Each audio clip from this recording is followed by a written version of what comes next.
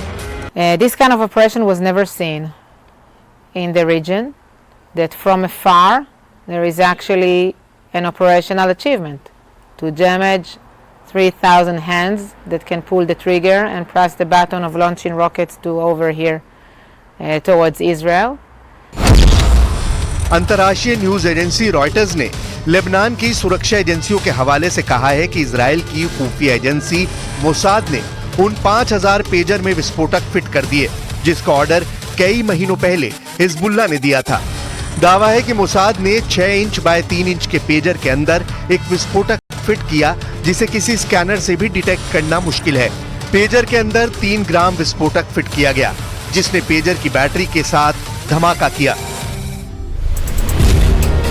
The New York times की report है कि इजरायली खुफिया एजेंट्स ने इन पेजर्स के लेबनान पहुंचने से पहले इनको टेम्पर किया है, यानी इसमें कोई छेड़छाड़ करके साजिश रची गई है।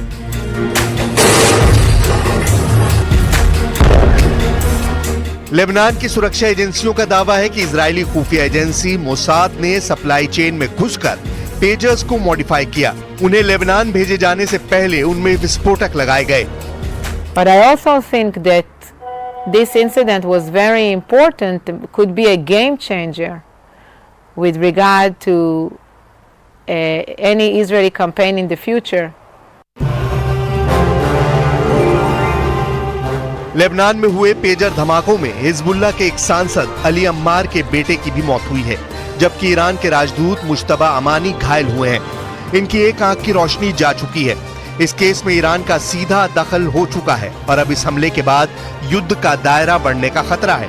लेबनान में पेजर वाले धमाकों की आंच अमेरिका पहुंचे, इससे पहले ही बाइडेन और उनके रक्षा मंत्रालय ने इस हमले से फौरन किनारा कर लिया है।